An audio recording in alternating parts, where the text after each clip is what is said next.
He was a law student, a rising political star, a handsome young man with a bright future.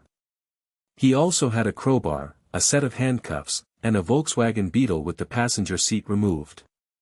Between 1974 and 1978, Ted Bundy murdered at least 30 young women across 7 states. But what made him different from every other serial killer was not what he did, it was who he appeared to be.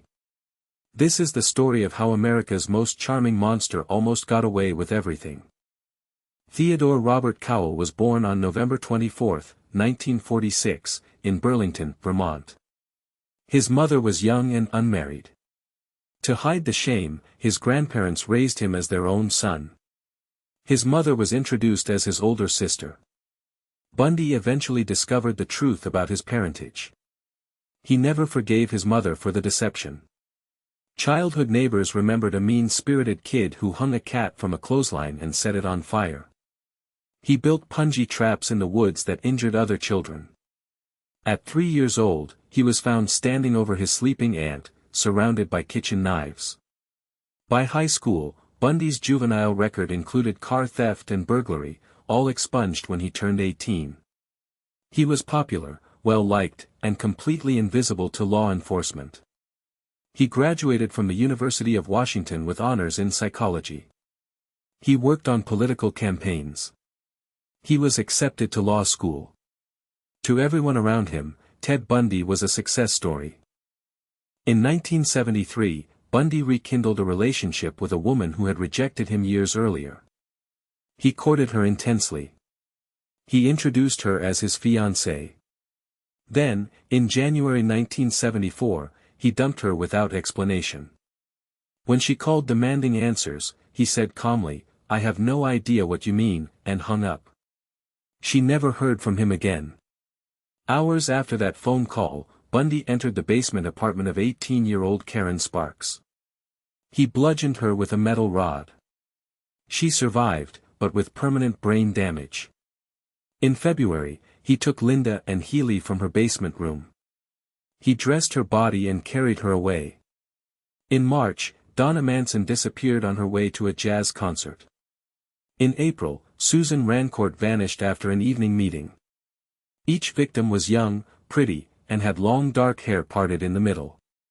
Each was approached by a handsome man with his arm in a sling, asking for help carrying books to his Volkswagen. By summer 1974, 7 young women had disappeared in the Pacific Northwest. Police had no leads. They had no suspects. They had no idea that the man they were looking for was attending law school and working for the governor. As police attention grew in Washington, Bundy moved east. In the fall of 1974, young women began disappearing in Utah and Colorado. In October, Melissa Smith, the daughter of a local police chief, was found raped and strangled. 11 days later, Laura M. vanished from a Halloween party. On November 8, Carol Duranch was approached at a shopping mall by a man who identified himself as Officer Roseland. He told her someone had tried to break into her car. She agreed to go with him. When he tried to handcuff her, she fought back. She screamed. She escaped. She was the only known victim to get away. Hours later, Deborah Kent disappeared from the same mall parking lot. In August 1975, Bundy was pulled over in Utah. An officer found a ski mask, handcuffs, a crowbar, and a pantyhose mask in his car. Bundy claimed they were just his personal effects. He was convicted of kidnapping Carol Duranch. While imprisoned, he became the prime suspect in a growing list of unsolved murders across 3 states. In 1977, Bundy was transferred to Colorado for trial. On June 7, he escaped by jumping from a second-story law library window. He was recaptured 6 days later. On December 30, he escaped again. He had lost weight, crawled through a gap in his cell ceiling, and slipped through a maintenance access door. By the time guards realized he was gone, he had already stolen a car and was driving south. 6 days later, on January 15, 1978, Ted Bundy walked into the Chi Omega sorority house at Florida State University. He bludgeoned 4 sleeping women with an oak club. 2 died. 2 survived with severe injuries. He left bite marks on one victim, marks that would later be matched to his teeth. 1 month later, he kidnapped 12-year-old Kimberly Leach from her school. He raped and murdered her, then dumped her body in an abandoned pig farm. On February 15, Bundy was pulled over for a traffic violation in Pensacola, Florida.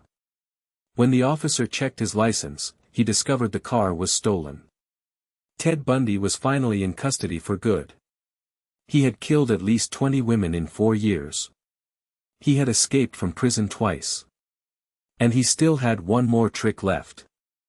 Bundy's first Florida trial was a media circus. He acted as his own attorney. He cross-examined witnesses. He proposed to his girlfriend Carol Boone in open court, and she accepted. The evidence against him was overwhelming. Bite mark experts matched his teeth to the wounds on Chi Omega victim Lisa Levy. Fiber evidence connected him to the crimes. Witnesses placed him at the scene.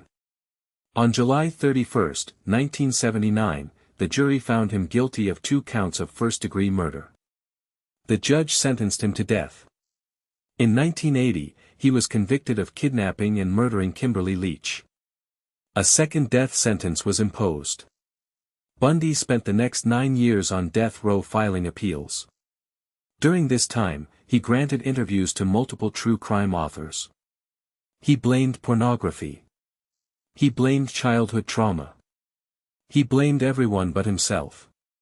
In the final days before his execution, he began confessing to murders he had never been charged with.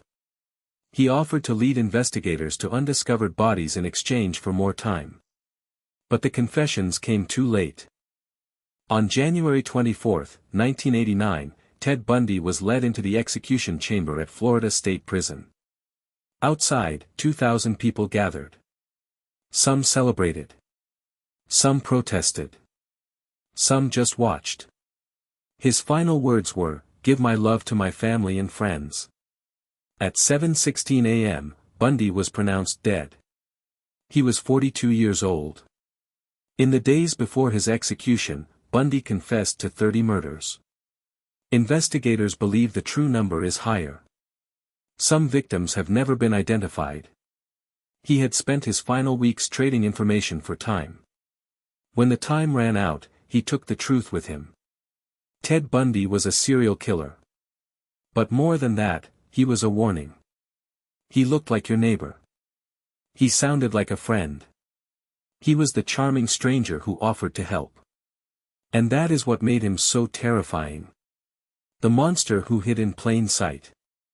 The question is not how Ted Bundy got away with it for so long. The question is, how many more are out there right now, wearing the same mask, smiling the same smile,